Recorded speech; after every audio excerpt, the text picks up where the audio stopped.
square mile of কাঁচা রাস্তা। ভাঙা ও ভুলভাল ইংরেজিতে অনর্গল বক্তব্য দিয়ে আজ সামাজিক যোগাযোগ মাধ্যম থেকে শুরু করে সংসদের অলিন্দে তীব্র ট্রোল আর সমালোচনার জন্ম দিয়েছেন বিএনপির নবনির্বাচিত সংরক্ষিত আসনের সংসদ সদস্য জেবা আমিন খান। এই নাটকের আসল টুইস্ট শুধু তার ভাঙা ইংরেজিতেই সীমাবদ্ধ ছিল না। সংসদের ফ্লোরে দাঁড়িয়ে তিনি হঠাৎ করেই মেতে ওঠেন দীর্ঘদিনের মিত্র ও রাজনৈতিক শরিক দল জামায়াতে ইসলামীর অন্ধ ও কঠোর সমালোচনায়। যে দলের সাথে রাজনৈতিক মেলবন্ধন নিয়ে অতীতে রাজপথে আন্দোলন হয়েছে, সেই জামায়াতকে খোদ সংসদের ভেতরে দাঁড়িয়ে যখন জেবা আমিন তুলোধনা করছিলেন, তখন গ্যালারিতে বসা রাজনৈতিক বিশ্লেষকদের মনে কেবল একটি প্রশ্নই ঘুরপাক খাচ্ছিল, কে এই জেবা আমিন খান? জামায়াতকে ঢালাওভাবে ট্যাগ দেওয়ার আগে তিনি কি নিজের পারিবারিক আয়নার দিকে একবারও তাকিয়ে দেখেছেন? ইতিহাসের ধুলোবালি ঝাড়লে জেবা আমিন খানের যে পারিবারিক ডিএনএ বেরিয়ে আসে, তা যে কোনো সচেতন নাগরিককে চমকে দেবে। আজ আমরা এই নেত্রীর অতীত ইতিহাস, পারিবারিক পটভূমি এবং পর্দার আড়ালের সব চাঞ্চল্যকর ঘটনা আপনার সামনে তুলে ধরব। পুরো বিষয়টি বুঝতে ভিডিওটি একদম শেষ পর্যন্ত দেখুন। জেবা আমিন খান আসলে কোনো সাধারণ পরিবারের সন্তান নন। তিনি এদেশের ইতিহাসের অন্যতম এক আলোচিত ও বিতর্কিত রাজনৈতিক পরিবারের উত্তরাধিকারী। ইতিহাসের পাতা উল্টালে দেখা যায় তার আপন বাবা আখতার উদ্দিন আহমেদ ছিলেন তৎকালীন পাকিস্তানের জাতীয় পরিষদের একজন কট্টর সদস্য। 1971 সালের রক্তক্ষয়ী দিনগুলোতে যখন বাংলাদেশের স্বাধীনতা যুদ্ধ চূড়ান্ত রূপ নিচ্ছিল, ঠিক তখন তৎকালীন সরকারের নীতি নির্ধারণী মহলে যুক্ত হয়েছিলেন এই আখতার উদ্দিন আহমেদ। 1971 সালের 17 সেপ্টেম্বর দেশের অখণ্ডতা রক্ষার নামে, অর্থাৎ মুক্তিকামী মানুষের আকাঙ্ক্ষাকে স্তব্ধ করে দিতে যে বিতর্কিত মালেক মন্ত্রিসভা গঠন করা হয়েছিল, সেই মালেক মন্ত্রিসভার বাণিজ্য মন্ত্রী হিসাবে শপথ নিয়েছিলেন জেবা আমিনের বাবা আখতার উদ্দিন আহমেদ। 16 ডিসেম্বর স্বাধীন বাংলাদেশের অভ্যুদয়ের পর এই আখতার উদ্দিন আহমেদকে আইনি প্রক্রিয়ার মুখোমুখি হতে হয়। তিনি ঐতিহাসিক দালাল আইনে গ্রেপ্তার হয়ে জেল হাজতে ছিলেন। পরবর্তীতে রাজনৈতিক পট পরিবর্তন এবং সাধারণ ক্ষমার সুবাদে কারাগার থেকে মুক্তি পাওয়ার পর তিনি এক প্রকার লোকলজ্জা আর রাজনৈতিক কোণঠাসা অবস্থার মুখে তড়িঘড়ি করে সৌদি আরবে পাড়ি জমান এবং সেখানেই দীর্ঘ সময় কাটান। ইতিহাসের কি অদ্ভুত এবং নির্মম রসিকতা!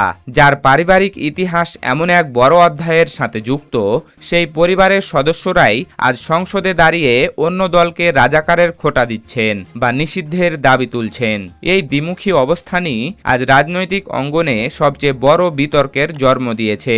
জেবা আমিনের এই থ্রিলার মার্কা কাহিনীর গভীরতা শুধু সংসদের ফ্লোর বা তার বাবার 1971 সালের ভূমিকার মধ্যেই সীমাবদ্ধ থাকেনি। ক্ষমতার দম্ভকে পুঁজি করে ঢাকার সবচেয়ে ভিআইপি এবং অভিজাত বাড়িধারা কূটনৈতিক এলাকার এক ভয়ঙ্কর পরিস্থিতি সৃষ্টি করে সাবেক স্বামীর বিলাসবহুল ফ্ল্যাট দখলে নেওয়ার এক চাঞ্চল্যকর অভিযোগ রয়েছে ঝালকাঠি জেলা বিএনপির এই শীর্ষ নেত্রীর বিরুদ্ধে।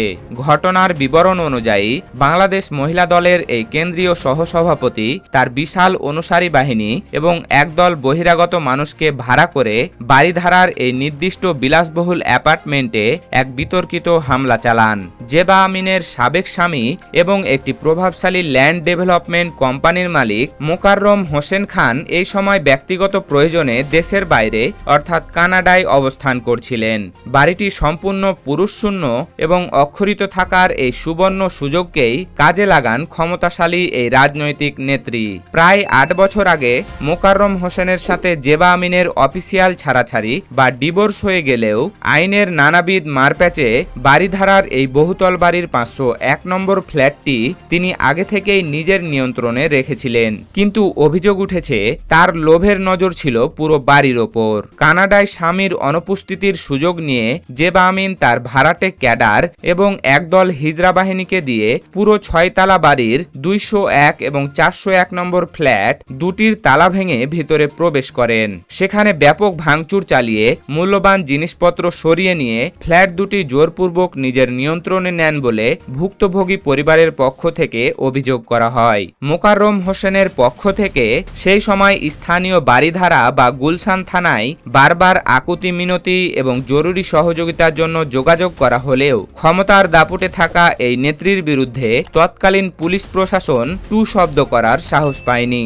ক্ষমতার প্রভাব খাটিয়ে বারিধারার মতো একটি হাই সিকিউরিটি জোনে প্রকাশ্য দিবালোকে এই ধরনের মাফিয়াতান্ত্রিক কায়দায় বাড়ি দখল ও লুটপাট চালানোর ঘটনাটি সে সময় পুরো বারিধারা এলাকায় তীব্র আতঙ্ক ও চাঞ্চল্যের সৃষ্টি করেছিল।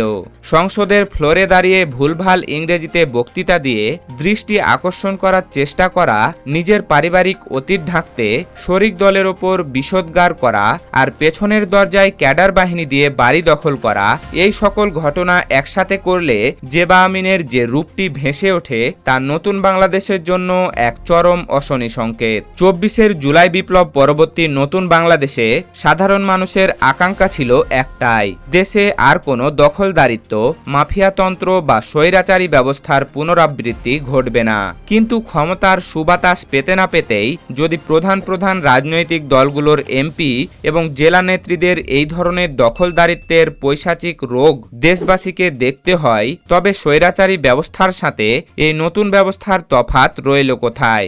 সংসদে দাঁড়িয়ে নীতিকথার ক্ষয় ফোটানো এই তথাকথিত সম্ভ্রান্ত পরিবারের মানুষেরা আসলে যে এক একজন ছদ্মবেশী সুবিধাবাদী ও দখলদার তা বারিধারার এই রুদ্ধশ্বাস ঘটনায় প্রমাণ করে দেয়। জনগণ আজ প্রশ্ন তুলছে, দলের নাম বদলালেও কি ভেতরের মাফিয়াতান্ত্রিক চরিত্র কখনো বদলাবে না? ভুল ইংরেজি বলে সংসদে ট্রোল হওয়া হয়তো সাময়িক হাস্যরসের যোগান দেয়, কিন্তু ক্ষমতার অপব্যবহার করে সাধারণ মানুষের সম্পদ দখল করার এই প্রবণতা দেশের দীর্ঘমেয়াদী স্থিতিশীলতা ও আইনের শাসনের ওপর এক বিরাট কুঠারাঘাত। একটি গণতান্ত্রিক রাষ্ট্রে আইনের শাসন সবার জন্য সমান হওয়া উচিত। তিনি সংসদের এমপি হন কিংবা সাধারণ নাগরিক, আইন নিজের হাতে তুলে নেওয়ার অধিকার কারো নেই।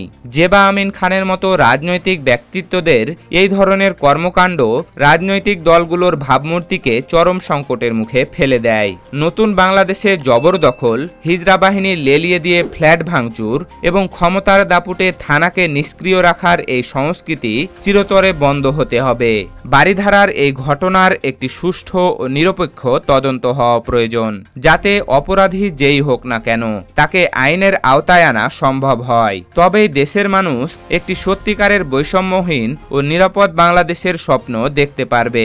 সুপ্রিয় দর্শক, জাতীয় সংসদের ফ্লোরে জেবা আমিন খানের ভুল ইংরেজিতে বক্তব্য এবং শরিক দলের প্রতি এই আক্রমণাত্মক মনোভাবকে আপনি কিভাবে দেখছেন?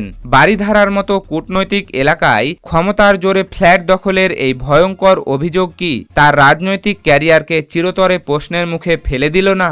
আপনার মূল্যবান ও যৌক্তিক মতামত আমাদের কমেন্ট বক্সে লিখে জানান। দেশের রাজনীতি ও ভেতরের খবর সবার আগে জানতে আমাদের চ্যানেলটি সাবস্ক্রাইব করে বেল আইকনটি বাজিয়ে রাখুন। দেখা হবে পরবর্তী ভিডিওতে। সেই পর্যন্ত ভালো থাকুন, সুস্থ থাকুন। ধন্যবাদ।